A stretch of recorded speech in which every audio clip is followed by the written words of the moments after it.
Good morning, everybody. A viewer asked me to show me how I do most of my backgrounds. I am not an expert in coloring backgrounds, so I tried to use some shortcuts if it's possible. And the main materials I use are Caran d'Ache Neocolor 2s because they are very versatile.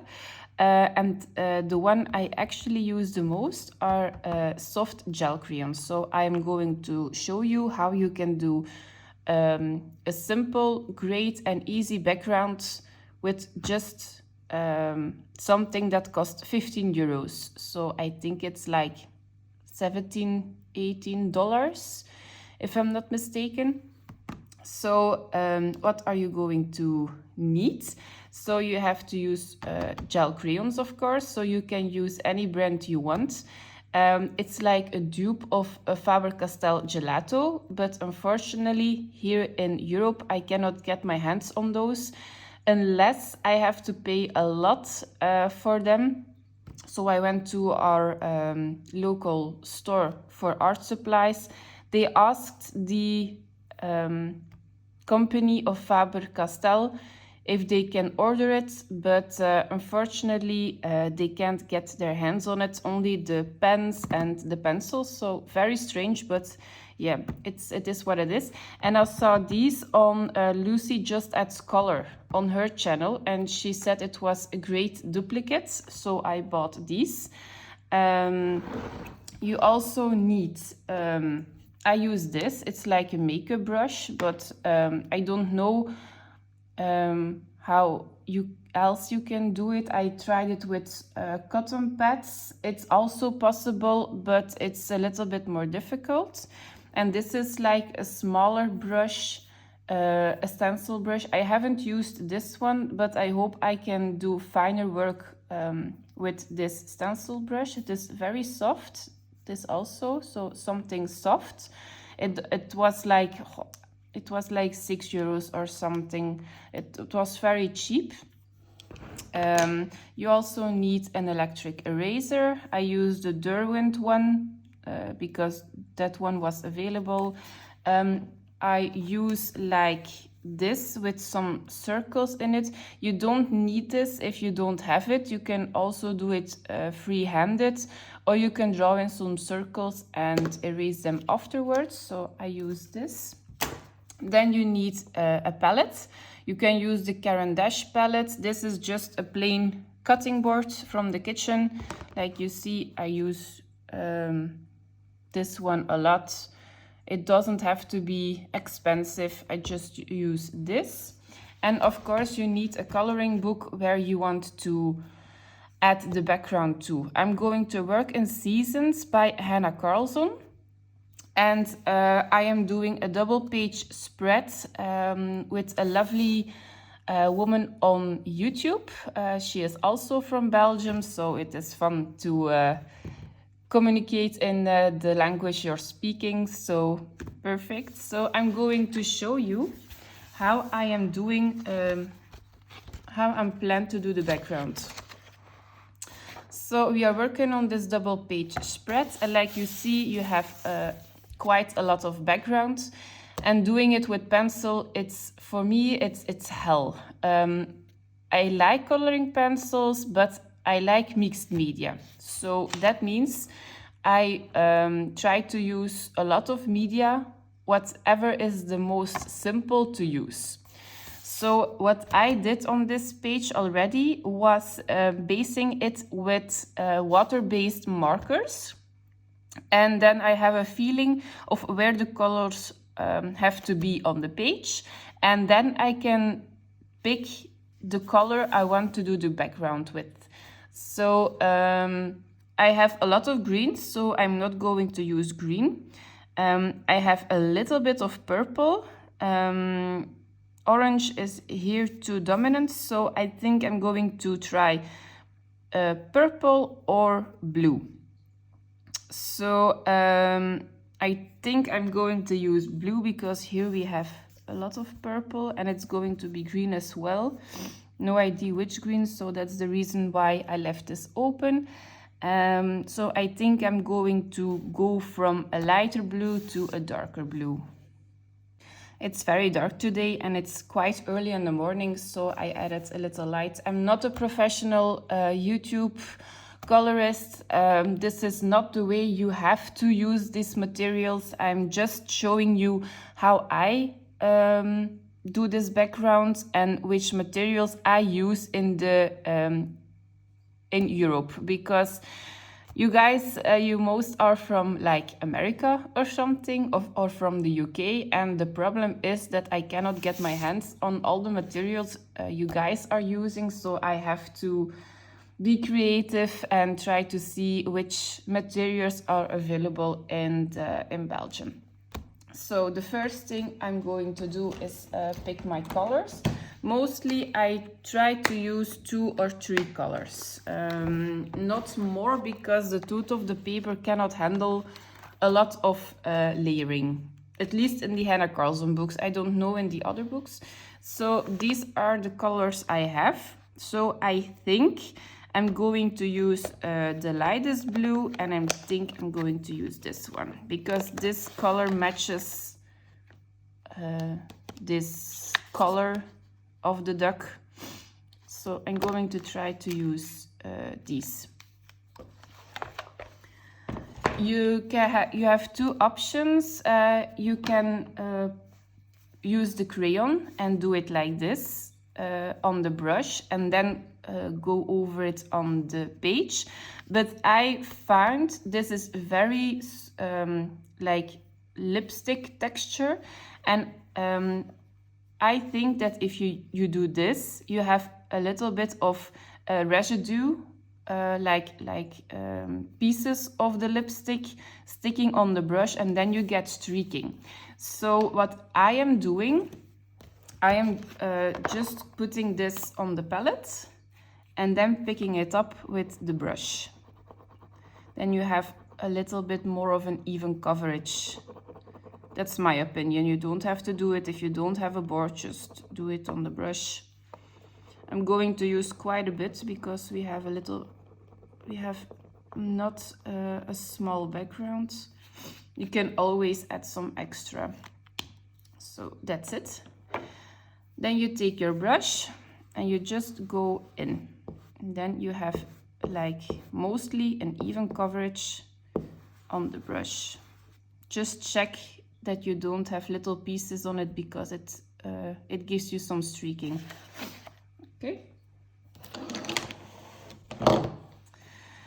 What I like to do is leave a little bit of white of the paper around the image, because this is quite, I don't know what the word is.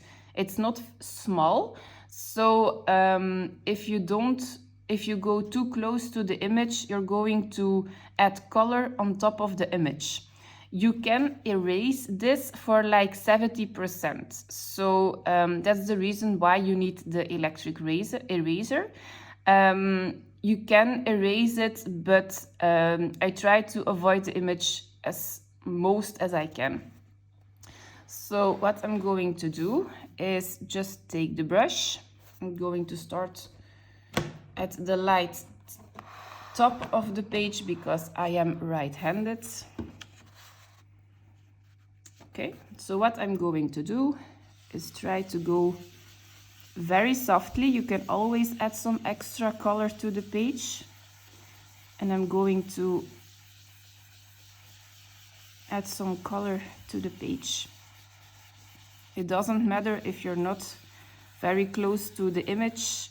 You always have a smaller brush if you want to, but it gives a nice effect with the white. So it doesn't matter. Sometimes I do the background first when it is like not a clean image and you have a lot of small detailing, because then you can erase the color and you can go over it with whatever you want. But now I didn't know which color I wanted to use, so I first laid down my base colors. I'm going to I'm going over this with colored pencil. So this is just a base to speed up the process. And then I have a better view where I have to put the colors. So just go in very slightly, very lightly with the makeup brush. Like you see, it's a quite even coverage because I'm picking it up from the palette.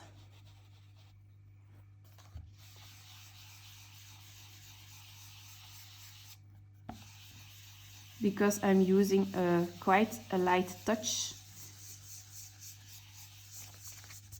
you can add some layering depending on how dark you want it to be. This is the lightest color to the images, so I want it actually to be very light.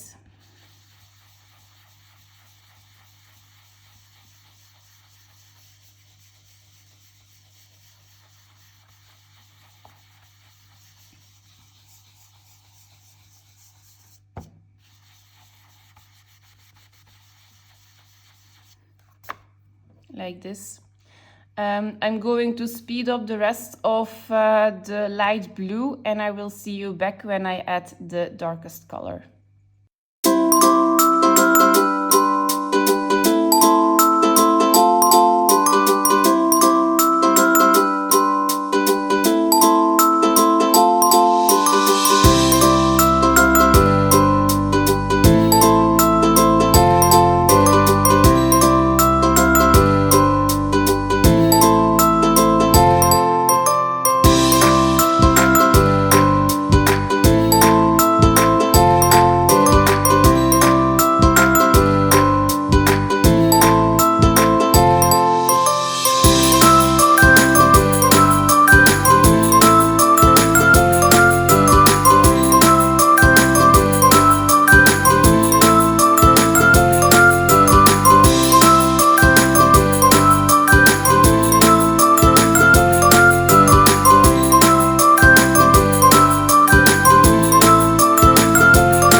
Okay, so I added the lightest color to the page, and what I'm going to do next is just take the darker one, and you can place this color wherever you want. I want it from light to dark.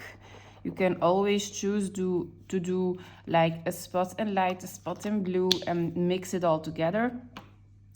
So it's just a personal preference where you want to add the color. So now I'm going to take the darkest color and I'm trying to do it at the ends of the page. So I'm going to speed up the process again. It's just the same, just turn it in circles with a light touch, a layer wherever you want.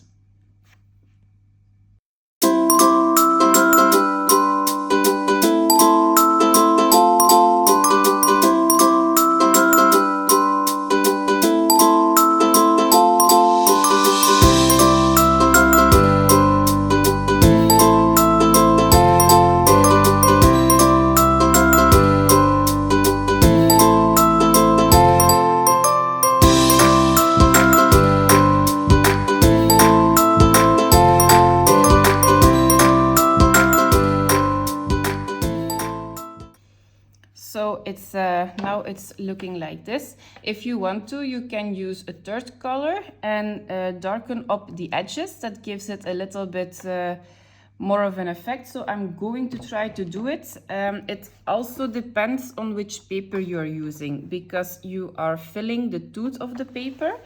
And if you don't have any tooth left, it doesn't going to stick. So I'm going to try. If it doesn't stick, it doesn't matter. We always have the other color. So this is one shade darker than I have right here. So I'm going to do it next to it. You can always do a color gradient from yellow to green or purple to pink. I did that too. So I'm going to use a little bit of this because the darker you go, the less easier it is to blend. So I'm going to do it here again. I'm not going to do that in speed because it isn't a lot of color. Okay.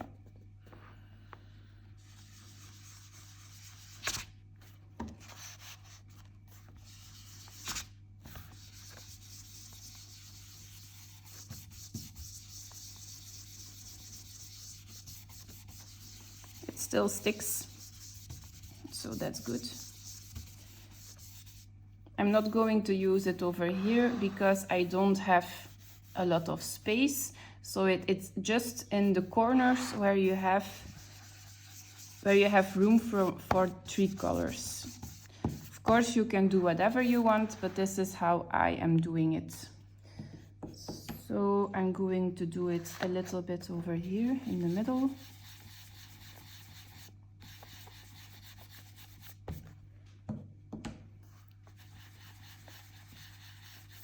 A little bit over here. It's just at the end of the picture, and then a little bit over here. I think the trick is to not cover the image and take a little bit of color at the edge.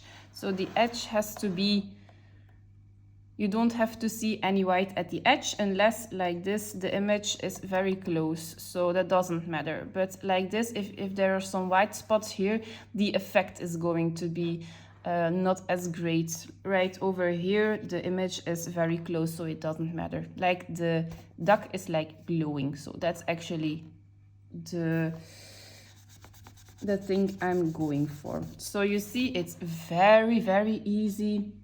This doesn't cost a lot. The gel crayons doesn't cost a lot. I didn't see which one I used. So it is the 36 wash crayon. It's a German from ID mit Herzen. I think it was like 15 euros. It's not going to be any more. I use them a lot and you don't see you are using it. So it is very user friendly. If you want to invest in the Faber-Castell gelatos, it's going to be, I think, a little bit of better of pigment. But if you just want to try something out, just do this. So the better the paper, the more layers you can put on the sheet. Like the Amazon paper, I cannot put more than 1 or 2 layers at it. Then what I am doing, if it's cheaper paper, is I start with the dark and I go to the light, because the darkest color has to stick to get the effects, and then go over it with the pale color. But now I knew this paper was going to take 2 or 3 layers, depending on how much pigment you're using. Okay, so if you don't have a very clean background, like we have some spots, it isn't perfect, you can leave it at like this. But what I like to do, and what gives a great effect, is erasing some circles. So like I mentioned, it is erasable, not 100%, but you can see the circles. I did this with a normal eraser, so not an electric one. It goes too, but then you can erase like 40%. If you use an electric eraser, it goes more precise and you can erase more pigment. So what I'm going to do, I first take the big one. Just take an area you are not happy with. Like this, I have a lot of blotches. Here I have a little bit of streaking, so I'm going to do this. It's not the easiest thing because I have the spine of the paper. Just take your electric eraser and go in and erase the circle. You don't have to use a lot of pressure. I'm always pressing too hard, but just go in.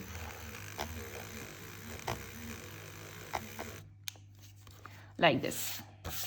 And then it gives a very cool effect if you do this throughout the whole background. It is like a little bit of easy bouquet effect, I think.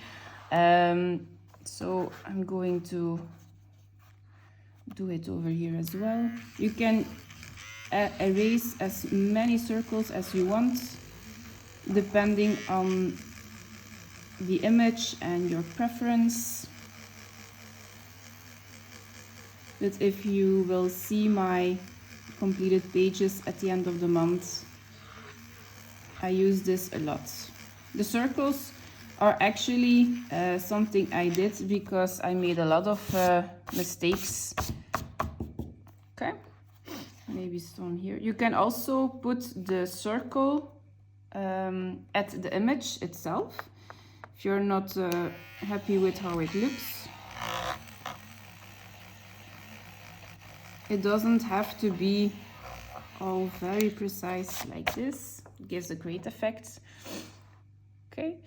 Then you can put a smaller circle and try to add some circles like that.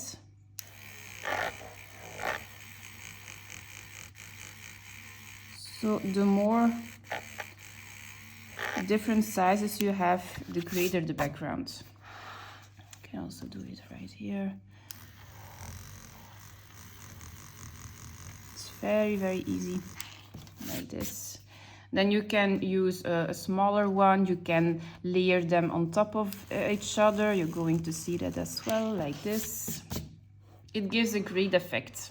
So I'm going to do the rest of the page in high speed, and then I will show you the ending result.